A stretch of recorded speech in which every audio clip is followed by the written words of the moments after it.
Saudari semua yang dimanapun kalian berada, selamat pagi. Hari ini Pastor Hokit yang akan menyampaikan kitab Bilangan pasal 20. Sepertinya sampai pada kesimpulan pada saat beberapa pemimpin mereka telah meninggal, dan di zaman generasi Israel ini pun akan berlalu 40 tahun berlalu. Maryam, Harun,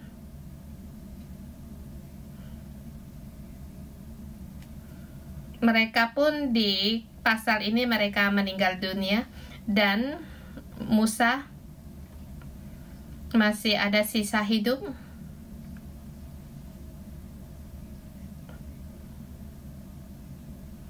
Sesungguhnya dia tidak bisa masuk ke Kanaan. Boleh dikatakan masa pelayanannya pun segera berakhir. Kalau kita melihat demikian, merasa di pasal ini hal yang seperti awan gelap. Sesungguhnya setiap pagi kita merenungkan ayat, merenungkan sampai pada langkah kita membuat satu PowerPoint. Kemudian setelah selesai kita bikin, kita renungkan dan merasa bukan demikian. Kalau kamu adalah Musa, bagaimana kamu melihat masa hidupmu dan bagaimana kamu melihat generasi yang kamu pimpin, dan bagaimana kamu melihat 200.000 orang ini. Dan saya berpikir 611 belum cukup 10. Kita cuma 10 ribuan orang, pada suatu hari kita sampai 200.000 orang, kita bagaimana?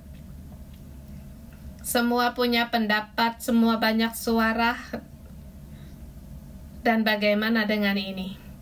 Dan hari ini Musa, dia mengambil tongkatnya, dia memukul tongkatnya di batu 2 kali, dan kita semua orang akan terbelalak dan ternganga, takut apa yang akan terjadi. Seperti menyadari kita, dan keluar dari Mesir 40 tahun, kita pun demikian. Tetapi di sini saya berpikir menyatakan Musa demikian apakah tepat? Dan menyatakan kitab Bilangan pasal 20 ini apakah tepat?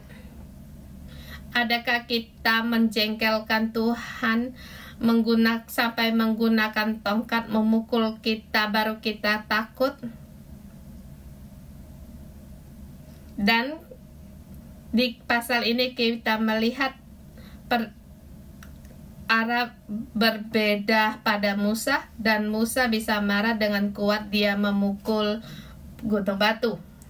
Dan kamu tahukah apa yang dikatakan Tuhan kepada Musa?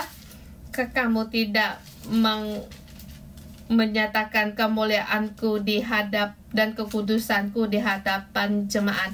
Dan Allah sendiri menyatakan dirinya, dan air tetap mengalir di atas dari batu itu. Allah yang maha pengasih dan penyayang. Dan saya merasa Musa di anugerah, tetapi dia pengasih, tetapi dia tidak penyayang. Di sini kita lihat perbedaannya. Mengapa Musa kamu tidak membawakan kemuliaanku? Di sini Allah menyamakan amarahnya dengan Allah. Allah yang membawa umat keluar dari Mesir, membuatkan kita tercengang. Dia Allah yang panjang sabar, walaupun para jemaat telah bersungut-sungut, tetapi dia tetap menyatakan kekudusannya. Dia maha pengasih dan maha penyayang. Kasih yang tanpa kasih sayang. Semua orang minum air seperti menyelesaikan perkara yang di hadapan mata, tetapi di dalam hati mereka, murka mereka, trauma ini masih tetap ada. Dan sesungguhnya kamu dan aku, bagaimana kita mengenal Allah kita, yaitu dalam pengalaman hidup kita, bagaimana kita pengenalan kita dengan Tuhan dalam perjalanan hidup kita.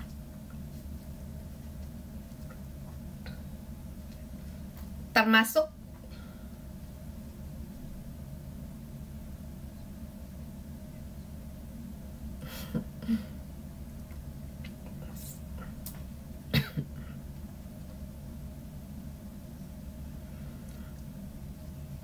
iya, firman Tuhan itu menghadapi perjalanan hidup kita, menjelaskan perjalanan hidup kita, pengalaman kita, dan menjelaskan Dia Allah yang bagaimana kita melihat PowerPoint di hari ini. Dan sesungguhnya terlebih dahulu di 20 menyatakan keadaan Musa, dijelaskan Musa di situ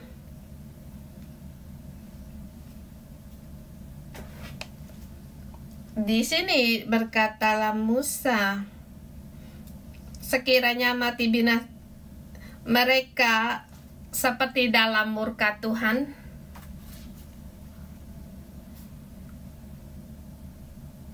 tetapi di sini adakah mereka kesalahpahaman terhadap Tuhan? Pengalaman mereka 40 dengan Tuhan, apakah hanya murka Tuhan? Adakah kita melihat kasih dan kasih sayangnya? Hari ini kita melihat di pasal 20, sepertinya satu pasal seperti LD, ayat menyatakan murka Tuhan, tetapi saya berpikir kembali, bukan Allah yang murka, tetapi Musa lah yang murka. Dia memukul gunung batu, menyatakan murkanya lah. Maka Allah di situ berfirman, kamu tidak menghormati kekudusanku. Tidak menggunakan konsep kita, menyatakan emosinya. Dia di luar dari konsep kita, logika kita. Dan Musa, dia pun tidak sabar sehingga menyatakan murka, tetapi Dia Allah yang Maha Pengasih dan Maha Penyayang. Dan di awal pusat ini di Mazmur 40 menyatakan kitab pasal 20 ini lebih tepat, yaitu seumur hidup kita hanya nafas, hembusan nafas. Di ayat pertama dikatakan kematian Maryam hanya seperti hembusan nafas.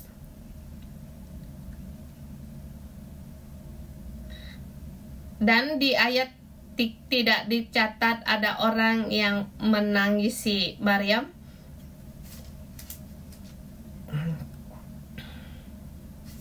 Di Mazmur 490 ya. Dan kita kembali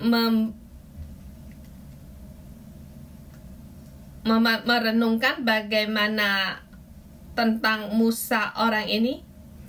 Apakah dia orang yang cepat murka? Apakah pemimpin yang pemarah?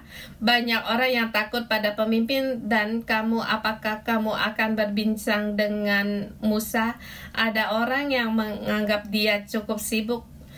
Dia bukan membawa 200.000 orang keluar dari Mesir, atau $200.000 keluar dari Mesir dan ke Mesir membeli rumah, tetapi dia membawa 200.000 orang yang bukan dilahirkan dia sendiri.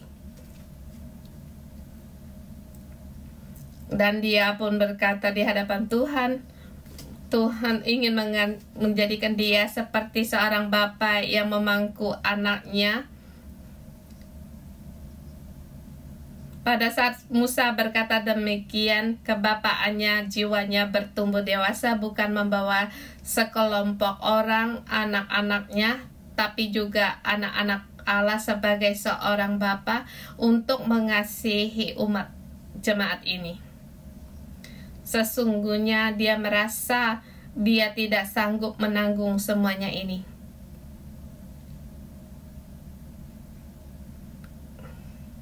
Dan di zaman generasi ini banyak sekali sungut-sungut dan pertengkaran.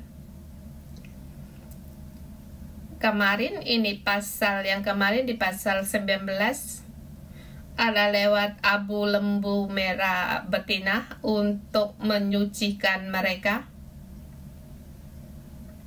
Ini bukan acara keagamaan, tetapi lewat tindakan ini agar Allah kembali mendekat kepada Allah mereka.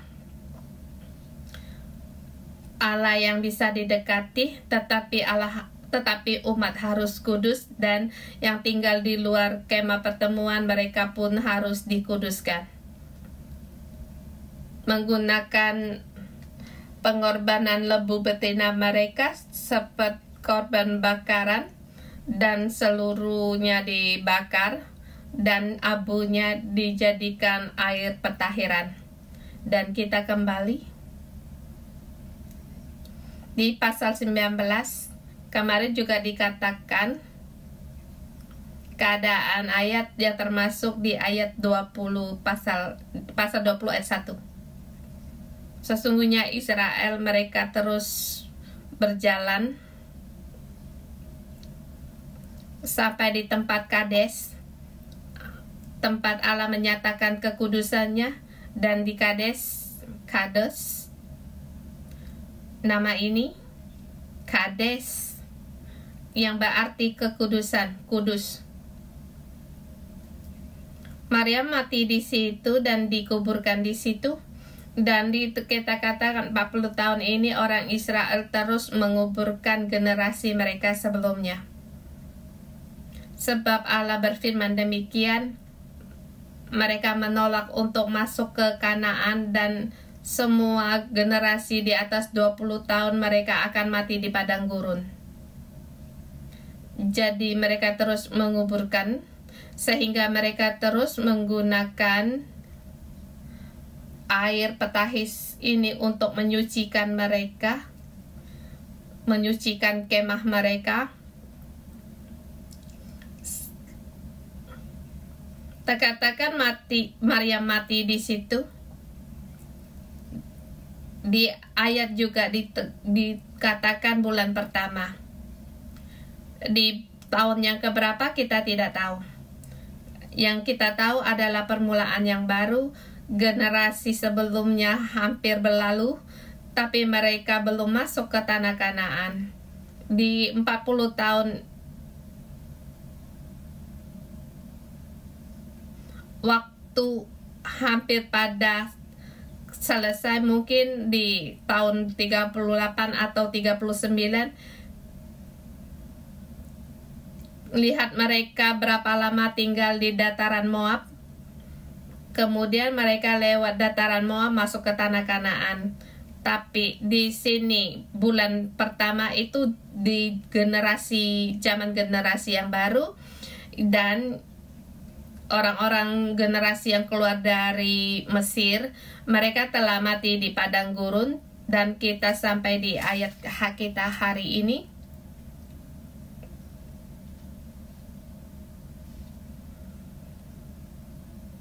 Kita di sini. Kades berartinya bait suci. Mereka sebelumnya berhenti di padang Paran. 40 mengembara, 40 tahun meninggal, dan terus menguburkan generasi mereka sebelumnya. Dan kita melihat tempat mereka keliling 40 tahun, tempat pengembaraan mereka, rute pengembaraan mereka. 40 tahun mereka mengutus dari Kades untuk mengutus pengintai ke Kanaan. 40 tahun kemudian mereka kembali lagi di sini. Seluruh seumur hidup mereka hanyalah seperti nafas. Kita sampai di pasal 20. Di sini ayat akan dibagi dalam 4 bagian. Pertama, kematian Maryam di Kades. Di kedua, kematian Harun di Gunung Hor.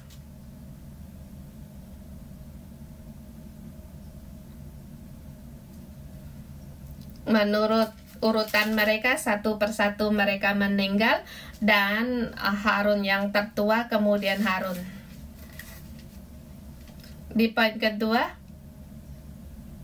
Musa di Meribah karena tidak percaya di situ sehingga tidak bisa masuk ke tanah Kanaan. Poin yang ketiga, orang Israel ingin melewati tanah Moab tetapi mereka tidak diperbolehkan. Dan ini satu yang sangat menyedihkan, dan kita perhatikan di poin yang berikutnya. Hari ini kita melihat yang terpenting di poin pertama, yaitu di Kades. Yang kedua di Meribah. Di peta di dekat Kades.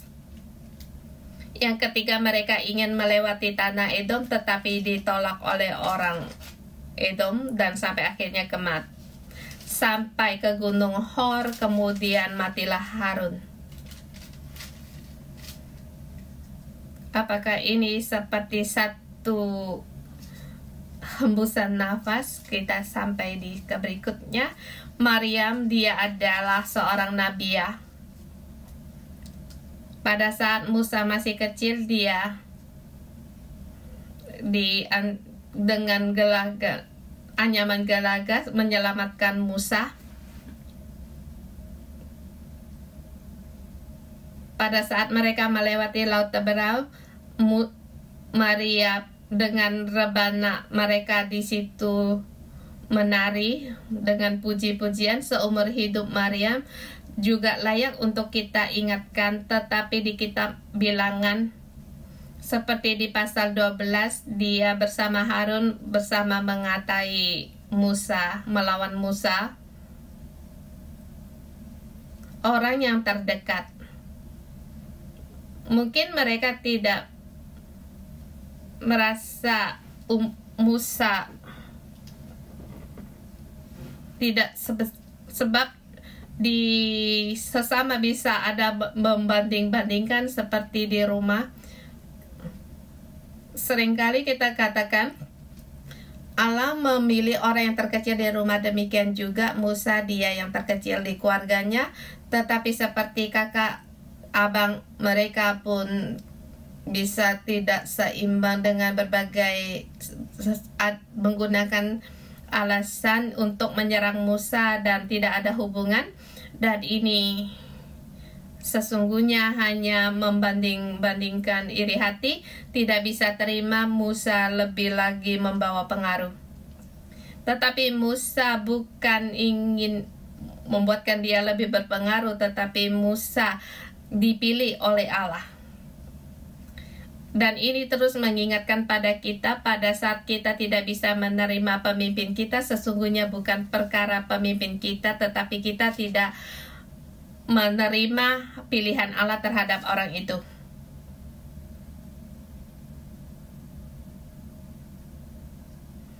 Kita ada tanda tanya kepada Tuhan. Siapalah pemimpin? Dia adalah salah satu seorang di tengah-tengah kita. Tetapi kalau kita menolak Tuhan,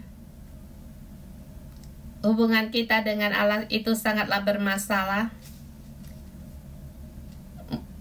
Iblis akan menyerang kita pada celah-celah ini dan akan membuat kita semakin tidak percaya dan curiga. Mohon Tuhan untuk menolong kita. Ada orang merasa gereja 611 itu sangat aneh. Kita bukan semua orang jemaat Dan mengapa ada pemimpin yang sangat aneh dan mengapa dikatakan harus taat? Sebab kita taat kepada Tuhan. Jadi kita taat kepada pemimpin yang Allah pilih. Seterusnya di poin yang kedua. Kemudian di pasal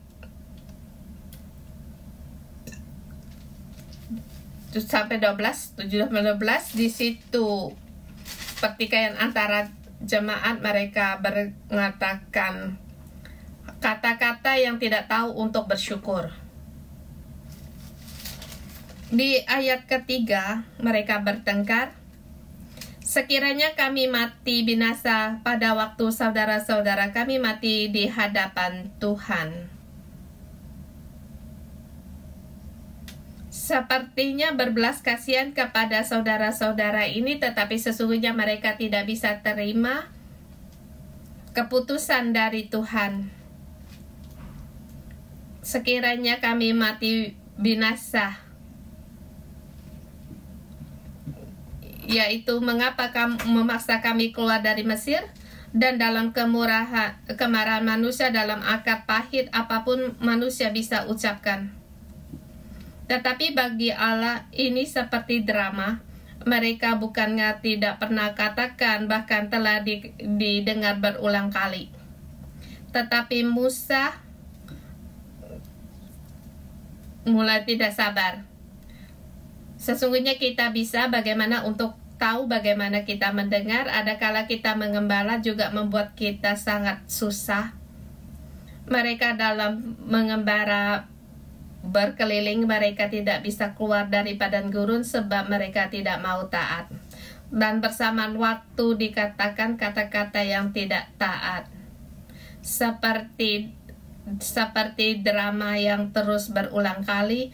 Apakah kita bisa berdiri agak jauh untuk mendengar, dan kata-kata akar pahit tidak menyakiti kita, tetapi ini hanya menunjukkan isi hati mereka dan bagaimana mereka memahami perkara. Kapan Allah memaksa mereka keluar dari Mesir, mereka menderita begitu berat, dan mereka terus memohon. Allah terus memilih Musa sebagai penyelamat yang membawa mereka keluar dari Mesir. Ini dikatakan seperti Tuhan yang memaksa mereka keluar dari Mesir, membawa kami mati di tempat ini. Mereka tempat ini tempat yang aneh, tempat yang buruk, tempat yang sial. Mengapa membawa kami di tempat ini? Dan tempat ini tidak bisa bertanam, tidak ada pohon ara, bahkan tidak ada air, bahkan mereka tidak bisa melihat janji Allah kepada mereka, bukan di tempat ini tapi di tanah Kanaan. Dan demikian kita melihat terlalu pendek janji Allah terus menyatakan apa yang akan terjadi. Tetapi kita banyak kalinya kita cuma hanya dapat menerima apa yang kita lihat, yang dekat dengan kita.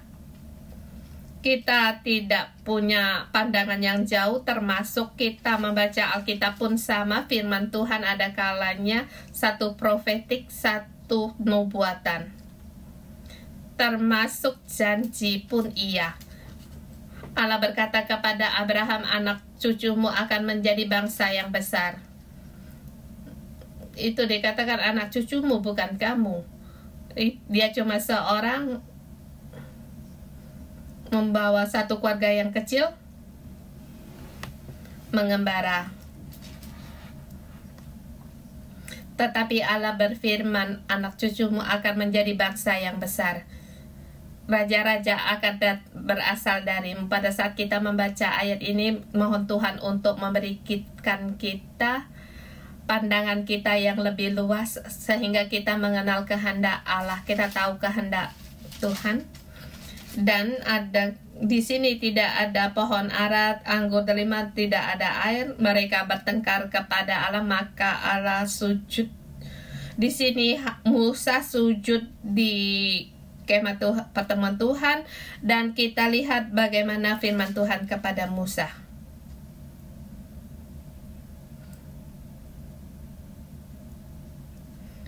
Allah menyuruh Musa untuk mengambil tongkatnya dengan kakaknya Harun, menyuruh umat berkumpul dan berkatakan di depan mata mereka kepada bukit batu supaya diberikan air. Demikianlah engkau mengeluarkan air dan dari bukit itu bagi mereka dan memberi minum umat itu serta ternaknya. Di sini kita melihat Allah penjelasannya sangat tepat, kena sasaran. Mereka begitu menggerutu sebab mereka pengen minum air. Bolehkah kamu untuk mengambil untuk dikit mendengar mereka dipaksa keluar dari Mesir, keluar dari tempat yang aneh ini? Atau kita pertengkaran kita terhadap dengan suami istri atau anggota sel kita, ada hal yang kecil itu bukan poin. Kita boleh untuk tidak mendengarkan. Yang poinnya mereka ingin minum air.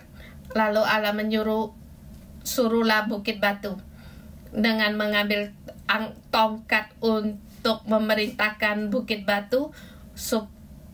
Dan kalau kamu membawa tongkat, bagaimana kamu memakai tongkat ini? Tongkat itu adalah kuasa, dan Musa mengikuti firman Tuhan di depan para jemaat dengan membawa tongkatnya di hadapan Tuhan.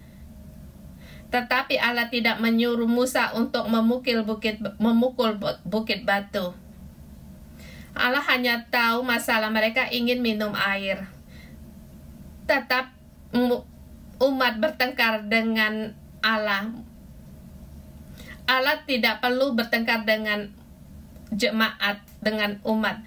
Dia hanya menyuruh Musa dan Harun untuk mengumpulkan umat dan membawa tongkatnya, menyuruh bukit batu supaya diberikan air. Di sini maka Harun pun berkata, "Hai orang-orang durhaka, apakah mereka orang berdurhaka?" Iya, memang benar, sebab mereka pun sudah bermarah ingin kembali balik ke Mesir. Mereka bermimpi di siang hari, sebab untuk kembali lagi itu hal yang tidak mudah dan tidak ada orang yang bisa menerima mereka. Dan kata-kata ini membawakan amarah.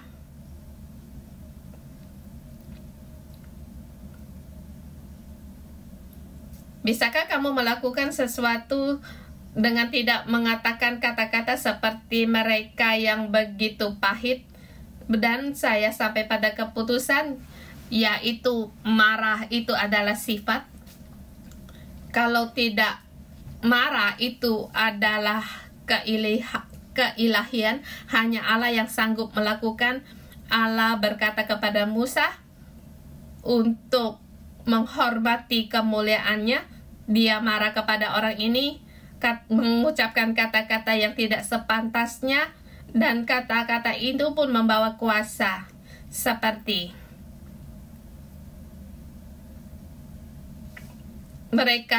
dia terbawa oleh orang-orang itu. Apakah kami harus mengeluarkan air bagimu dari bukit batu ini? Kita lihat Musa pun sangat marah. Kalau kamu mau, kamu mintalah kepada Allah. Tetapi tahukah Musa dia sebagai pendoa? Atau kalau diri sendiri pun marahnya diterbangkitkan, apakah dia bisa berdoa bagi umatnya, jemaatnya?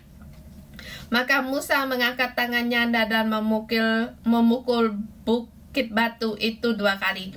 Dia tidak memukul pun, air akan keluar, sebab Tuhan berkata untuk memerintahkan saja, maka air akan keluar. Dan dengan memukul bukit batu 2 kali itu menyatakan murkanya Musa dan memukul umat di masa itu, dan di situ meninggalkan satu penyesalan. Setelah mereka minum air, apa mereka dikatakan? Tuhan berfirman kepada Musa dan Harun, "Karena kamu tidak percaya kepadaku dan tidak menghormati kekudusanku di depan mata orang Israel,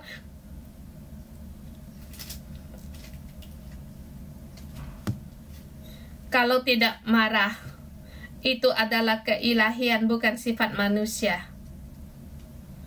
Pada saat kita berkata kita seorang pemimpin, sesungguhnya Allah tidak memberikan kita satu tiket untuk kita tidak marah. Kita tidak pun diberi satu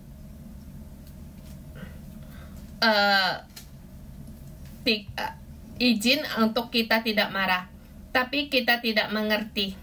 Sebab yang kita ketahui bahwa para pemimpin orang pemarah, dan saya sebagai direktur, saya harus pukul meja marah padamu, dan saya pun melihat orang pukul meja marah kepada bosnya. Sebab itu berpikir dia pun akan berhenti bekerja. Tetapi emosi tidak dapat membantu menyelesaikan perkara, dan dikatakan untuk menghormati kekudusan Tuhan haruslah kita mengenal sifat kita, mengenal akan marah kita. Maka demikianlah, itulah sebabnya kamu tidak akan membawa jemaat ini ke masuk negeri yang akan kuberikan kepada mereka. Dan di sini kita melihat Allah yang marah. Walaupun mereka marah kepada Tuhan, tetapi Tuhan di hadapan para jemaat itu menyatakan kekudusannya. Apa sulitnya kalau Tuhan menyuruh air keluar dari bukit batu itu? Ada kalanya kita membuat Allah menjadi kecil menurut keinginan dan akal kita mengukur Tuhan. Tetapi sesungguhnya Dia Allah yang kudus. Allah bukan manusia. Tiada hal yang mustahil baginya. Kalau kita bukan hanya untuk melayani Tuhan, dan juga kita harus menyatakan Tuhan dalam proses melayani agar orang mengenal Tuhan. Sesungguhnya kita sendiri pun harus berubah. Maka inilah alasan mengapa Musa tidak bisa masuk ke tanah Kanaan dan di bawah masih ada. Kita lihat. Kita sampai di poin yang ketiga.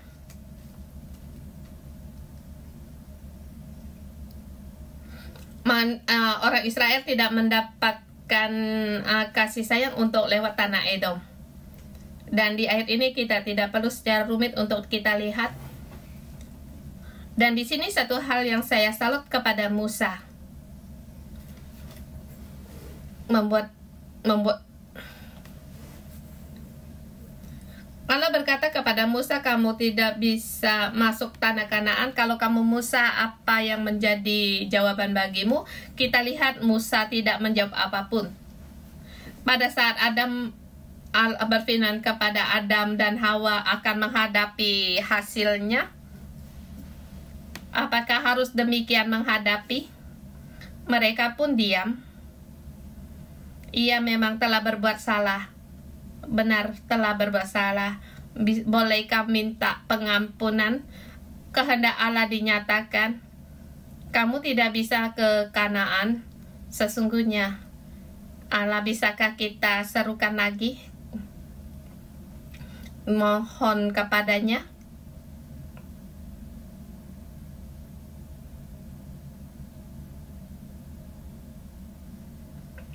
Musa demikian menerima. Boleh dikatakan dia menyalahkan nasibnya. Kalau tidak pergi ya udah. Mungkin dia merasa orang-orang umat ini membuat dia cukup menderita, cepat lepas, bisa lebih gembira lagi.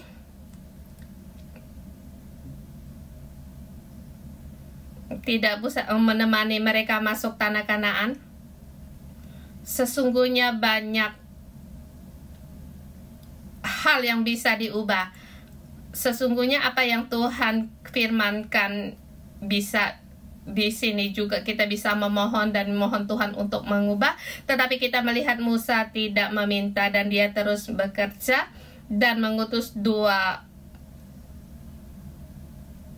orang untuk menghadap Raja Edom.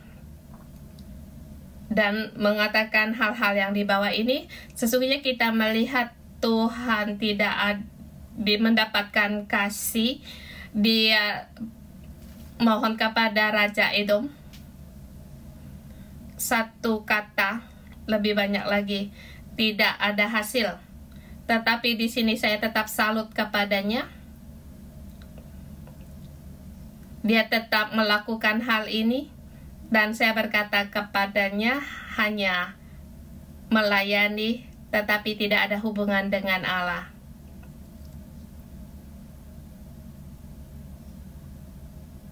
Selesaikan hubungan dengan Allah, baru menyelesaikan perkara dengan Edom.